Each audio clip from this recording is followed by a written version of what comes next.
Alright, so I'm starting with the plate for the switch. Just tracing that out on some 10mm foam. This is floor mat foam. Sharpening my knife real quick on a sharpening stone. I use that all the time to keep my blade sharp. I haven't replaced the blade in a long time. For the inside cut here, I'm just using a little X-Acto knife because it's smaller. You can get into the corners. Pop that out. Now I'm tracing the actual switch, the lever part of the switch. This is 5mm foam, cutting out the two side pieces and the two top and bottom pieces.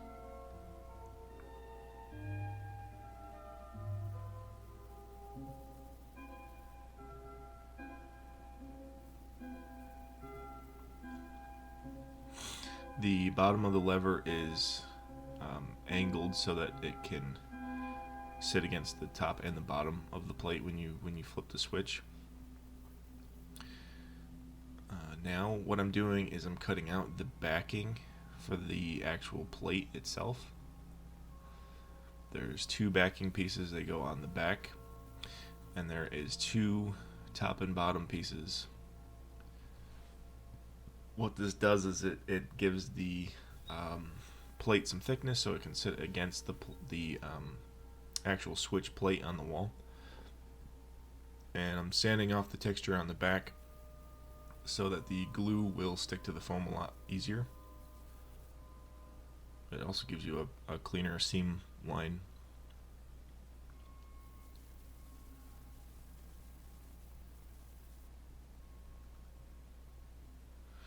So I get that one side glued in.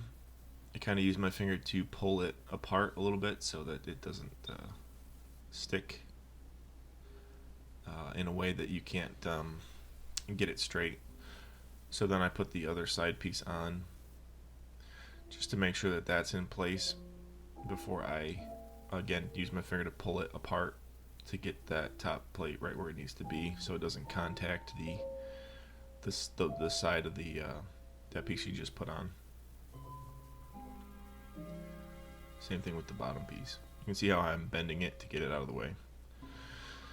And then once it's stuck, I go around and I pinch it so that it's all contacted pretty good, and the glue is, sets up. Now with the actual switch lever here, I do the same thing. I put the side pieces on, and then I'm using that once the side pieces are on to draw on the inside so I can get the square for the front. It's the one piece I didn't put on the pattern. Depending on how you glue your stuff together, it might be a little bit different. So if you just put that on the foam and trace around it, it'll give you the perfect size for your piece. So now that that's on, I put it's the other side piece here. I get that on there. Now the bottom is open, and it's supposed to be open, because that's where your actual light switch is going to go. So I'm using some foam clay, and I keep plastic wrap on the top of that just so it helps it not dry out. I've noticed that if you don't, the top layer will always get kind of dry. So I take a pretty good sized ball here, and I kind of pinch it and shove it in the bottom there. This takes a few days to dry because there's no air inside of the piece because the top is glued off. So it kind of takes a little bit to dry. So what I do is I take this over to my switch and I just push it in there so that I can get the impression of the light switch itself. And you make sure it's straight, pull it off, and then you have the impression of the switch, and then you let that dry for a few days. I think mine dried for like 2 days. And then you can go ahead and sand down the sides. Just make sure everything's level and flush. Same thing with the lever. I also ground down the peaks of the triangles on the bottom. I ground those flat so that it sits better against the wall. If you don't cut those corners down, it'll be too sharp of a peak to turn up and down. And this is just some Plasti Dip. Put like 3 layers of Plasti Dip on these just to seal the foam and get it ready for paint. Now in the templates I put in a painting guide for you guys. It's basically color, paint by numbers essentially. So that's what I'm looking at on my phone as I have the guide in front of me. And all I do is I start with black paint and I add gray to it just to keep adding gray every time I'm done with a color, just to go from your dark to light. It's kind of the same way I did the Witcher painting. If you guys watch that, pretty much the same exact way I did that. And then for the browns for the wood, I literally just used the color browns that I had already, so that was way easier. This can take a little bit to go through and paint all these squares.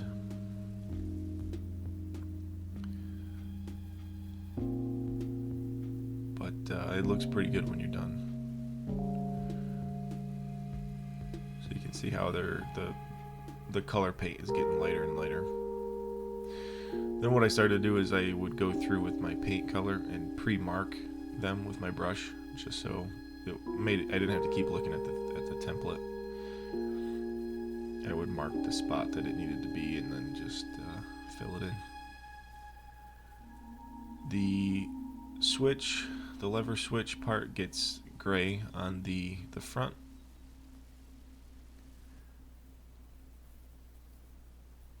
You see how I marked those off first, so like I know exactly what to paint now and I don't have to keep looking at the reference.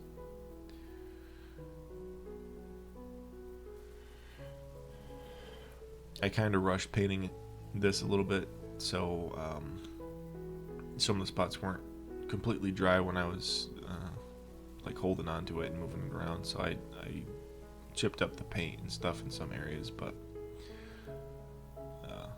not too big of a deal. So here's all my browns. These are all ready to go. I actually had enough brown paint so that I could just use the paint right out of the cap.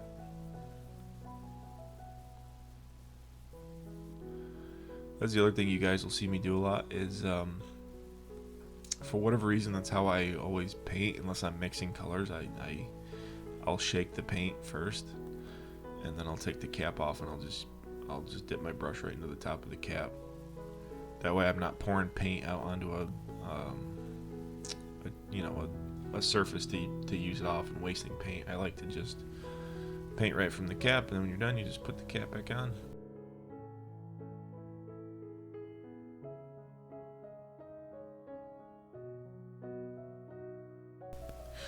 Now that's all painted, I go through with some clear coat.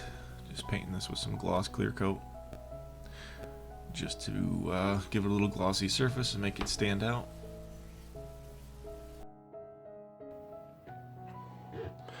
Alright, so I'm going to show you how to put this on the wall now. This is just temporary up here. I have another video that I'm going to be doing that this whole section here is going to be a cool Star Wars panel. But just to show you guys how we did this, I have one of these in my office.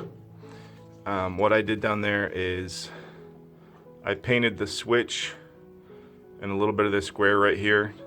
I painted that black because you will see it through the lever. So if I put this here, let me see how dark this is. That's not too bad. So with this down, when this is in the off position, you can see that you'll be able to see the top of this switch here. So, like I said, I painted that black for mine just because you can see it. So, I marked on here before I painted. Can't really see. I put a T here for top and B for the bottom. Just because when you stick this on, when the foam clay is wet, when you stick this on, it's a different shape, obviously, for the top and bottom.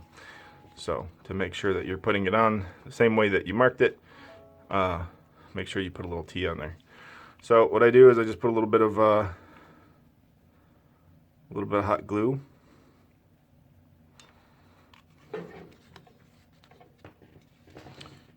And just stick it on the switch and let it dry for a second. Get the strands off.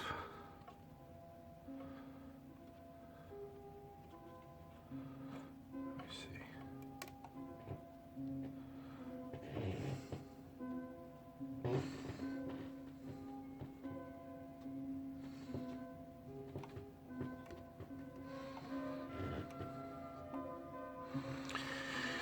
So now with your backer box here, you can see after I sprayed this with a clear coat, I got some little scuffs on it, but it's all right. You can also should mark which one of these is top and bottom. The bottom, I think, is it's more towards the bottom, and the top is a little longer, so that the switch can rest on here and then have the more room to flip up. So you can see here, the bottom here has these two little half panel. So I know that this is the bottom, but if you want to mark top and bottom, it's marked on the template. But I just remembered which is which. So now with this actually fits right over your plate, and it's pretty snug. So what I would do is corner, top and bottom corner, like this one. I'm not paying attention to what I'm doing and not what I'm showing. So top and bottom corner, slide this over, and it's in the up position, so make sure that fits up so that your lever is touching the top, because then when you turn it off, like I said, it has room down there. So you can see how in there you can see the white. So just paint that black, and that is it. You have your own Minecraft lever light switch. Hope you guys liked the video. Like the video, comment down below if you liked it, and let me know if there's anything that you want me to build in the future, anything specific that you want to see. I like to kind of get the feedback of what everybody likes and that kind of stuff, so I can build stuff that interests other people. So I will see you guys in the next build video.